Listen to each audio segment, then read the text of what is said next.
दुखियारी बूढ़ी माँ अपनी बहू को साथ ले राजा विक्रमादित्य के महल की तरफ चल पड़ती है। जब वे दोनों राजमहल के द्वार पर पहुंचे तो पहरेदार उन्हें रोक लेते हैं। तब बुढ़िया माई बोली, बेटा हम बहुत दुखियारे हैं और बड़ी आस लगाकर महाराज के पास आए हैं। हमारा उनसे मिलना बहुत जरूरी है। उन्हें कुछ देर वहां रुकने के लिए कहकर उनमें से एक सिपाही राजमहल के अंदर महाराज विक्रमादित्य के पास जाता है और उन्हें बताता है। राजा विक्रमादित्य बोले, उन्हें तुरंत सम्मान सहित यहाँ ले आओ। जब बुढ़िया और उसकी बहू दरबार में आए तो राजा विक्रमादित्य ने पूछा, कहो माई क्या तकलीफ है तुम्हें? तब बुढ़िया आंखों में अश्रु लिए अपने साथ बीती सारी घटना महाराज विक्रमादित्य को कह सुनाती है और कहती है, महाराज अब आप ही हमारी आखिरी उम्मीद हो, हमारी मदद कीजिए राजन। राजा विक्रमादित्य अपने राज्य में घटी इस दुखद घटना से बिल्कुल अनजान थे। बुढ़िया माँ के द्वारा जब उन्हें पता लगता है तो वो थोड़े चिंतित हो जाते हैं और कहते हैं, आप बिल्कुल भी चिंता मत कीजिए माई, आपके बेटे जहाँ कहीं भी होंगे मैं उन्हें खोजकर आप तक सही सलामत लाने की पूरी कोशिश करूंगा।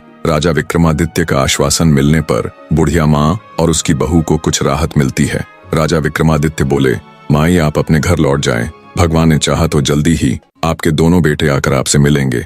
राजा विक्रमादित्य अगले दिन पूरी तैयारी कर अपने घोड़े पर सवार हो निकल पड़ते हैं दैत्य दंभिकासुर के ठिकाने की खोज में। चलते चलते वे भी उस साधु महाराज की कुटिया के पास पहुंच जाते हैं। सोचा कुछ देर सुस्ता लिया जाए।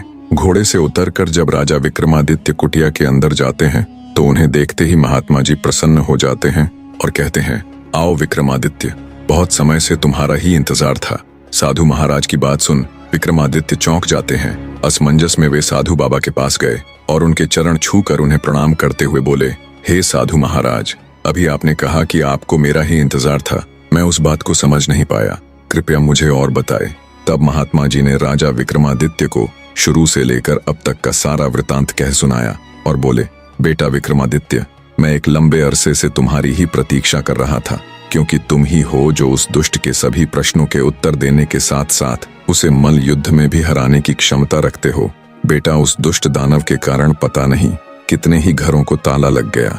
हे वीर श्रेष्ठ, तुम्हारी बुद्धि उसके कपटी प्रश्नों का उत्तर देगी और तुम्हारी वीरता उसके अहंकार को चूर चूर करेगी। तुम्हारे ही हाथों से उसका अंत लिखा है।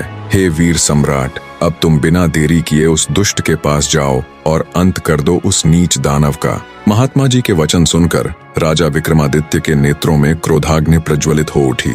महात्मा जी से आशीर्वाद ले उनके बताए मार्ग से वे उस धूर्त दानव की गुफा की ओर तेजी से चल दिए। हवा से बातें करते हुए अपने घोड़े की बदौलत राजा विक्रमादित्य कुछ ही देर में दैत्य दंभिकासुर की गुफा के सामने जा पहुंचे।